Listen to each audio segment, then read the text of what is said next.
Hello everyone, मैं मारूफ इम्तियाज़ अपने इस यूट्यूब चैनल में आप सभी का स्वागत करता हूं। आज की इस वीडियो में हम लोग देखेंगे मोहर्स मेथड, जो कि फार्मास्यूटिकल एनालिसिस में है, प्रिसिपिटेशन टाइट्रेशन के अंदर। ठीक है, ये इससे काफ़ी सवाल भी पूछे जाते हैं, तो चलिए वीडियो को स्टार्ट करते हैं। फार्मास्यूटिकल एनालिसिस का ये मोहर्स मेथड देखेंगे। ये मोहर्स मेथड में बेसिकली जो है हम लोग क्या करते हैं, टाइट्रेशन करते हैं। टाइट्रेशन किस चीज़ का करते हैं, तो हाईलाइट के एस्टिमेशन का पहली बात तो चेक करते हैं। देखिए आप इसका लैंग्वेज पढ़िए। This method is used for the estimation of halide by titration with silver nitrate using potassium chromate as a indicator.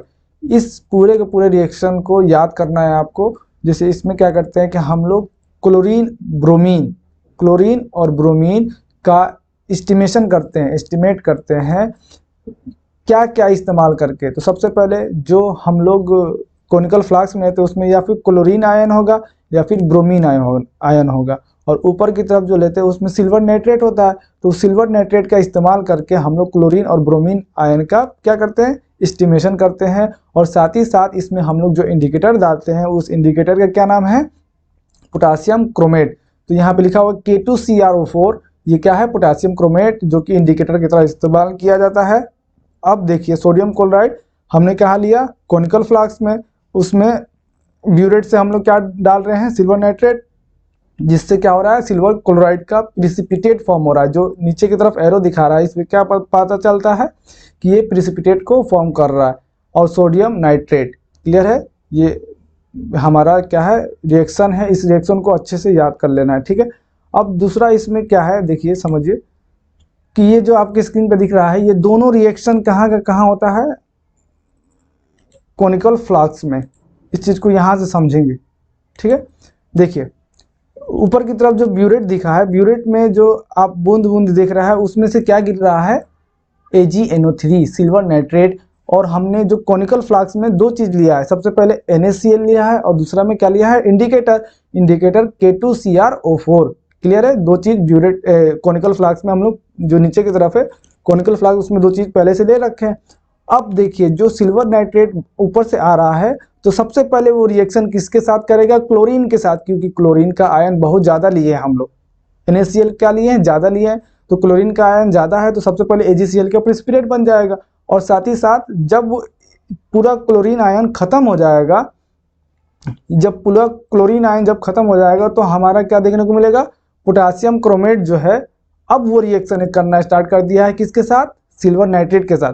अब इससे पहले वाले पेज पे चलते हैं, वो दोनों का दोनों रिएक्शन आपको अच्छे से समझ में आएगा। देखिए हमने क्या लिखा है कि सोडियम क्लोराइड सिल्वर नाइट्रेट के साथ रिएक्शन कर रहा है और क्या बना रहा है, AgCl का प्रिसिपिटेट। यही तो हमको दिखा रहे थे कि सबसे पहले AgCl का प्रिसिपिटेट नीचे की तरफ बन रहा है। क्लियर है, एक नंबर डाल के लिखा है कि नहीं लिखा। अब देखिए दूसरा में क्या हुआ कि वही AgNO3 जब सिल्वर क्लोरीन का आयन खत्म हो गया, तो क्या बन गया हमारा, सिल्वर क्रोमेट। सिल्वर क्रोमेट क्यों बन रहा है, क्योंकि वहाँ पे सिल्वर नाइट्रेट ही तो बच रहा है। सिल्वर नाइट्रेट हम लोग सिल्वर नाइट्रेट रिएक्शन कर रहा है किसके साथ, पोटासियम क्रोमेट ही तो बच रहा है ना वहाँ पे, वो इंडिकेटर के तौर पे लिया था हमने। तो वो इंडिकेटर के साथ रिएक्शन करके क्या बनाता है, सिल्वर क्रोमेट, और ये इंड पॉइंट देता है। इंड पॉइंट में हम लोग को रेडिश ब्राउन कलर का प्रिसिपिटेट देखने को मिलता है। ये दो रिएक्शन है बस, जिसको आपको अच्छे से याद कर लेना है, ठीक है। देखिए हमने पहले NaCl, ये पूरा का पूरा आप क्वेश्चन पेपर में भी बनाइएगा, और आपको इसका नोट्स भी मिल जाएगा, जो कि आप वीडियो के लिंक के डिस्क्रिप्शन में आप उसको आसानी से डाउनलोड कर सकते हैं, ठीक है। तो चलिए इस चीज़ को समझ में आ गया, in point determined by reddish brown. और ये सब मेरे ऊपर जो दिख रहा है वो आपको क्या है, इक्विवेलेंट फैक्टर। इक्विवेलेंट फैक्टर में देखिए क्या लिखा हुआ है, each ml ऑफ 0.1 नॉर्मल, ये क्या है, n का मतलब नॉर्मल, AgNO3 यानी सिल्वर नाइट्रेट का सॉल्यूशन जो है equivalent to 0.005845 gram of NaCl sodium chloride. Equivalent factor है जो कि हम लोग टाइट्रेशन करने के बाद से मिलता है। इस चीज़ को अच्छे से याद कर लेंगे, ठीक है। ये चीज़ लिखना बिल्कुल भी नहीं भूलना है, ठीक है। अब आगे देखते हैं। देखिए अब एक सवाल आता है, KSP क्या होता है, सॉल्युबिलिटी प्रोडक्ट।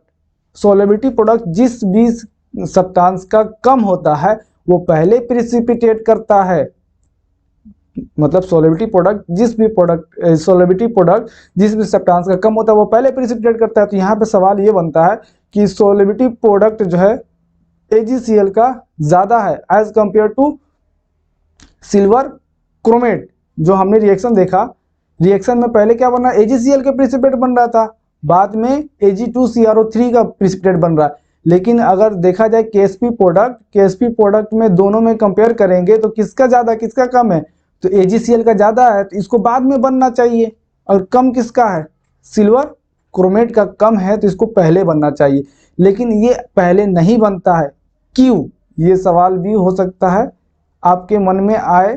तो देखिए इसका सीधा साधा ये जवाब है, then why AgCl precipitate first, AgCl precipitate क्यों फर्स्ट करता है। सीधा साधा सवाल है कि हमारे ब्यूरेट में क्या है, NaCl क्या है, ज़्यादा मात्रा में है, कोनिकल फ्लास्क में क्या है, NaCl ज़्यादा मात्रा में हमने लेकर रखा है। और इंडिकेटर आपने कितना इस्तेमाल करना है, 1 से 2 बूंद, तो 2 बूंद ज़्यादा होता है कि पूरा सॉल्यूशन में जो हमने क्लोराइड का आयन लिया वो ज़्यादा होता है। तो जाहिर सी बात है अगर एक भी बूंद ऊपर से गिरेगा सिल्वर नाइट्रेट का तो वो रिएक्शन किसके साथ करेगा, क्लोरीन के साथ, due to the high concentration of chlorine ion. समझ में आया। तो ये चीज़ आपको आंसर में लिख देंगे, NaCl concentration is more as compare to potassium chromate. Clear है। उम्मीद करते हैं आपको इस वीडियो को समझ में आया होगा। Thank you for watching. मिलते हैं ऐसे ही नेक्स्ट वीडियो में, तब तक के लिए गुड बाय, टेक केयर।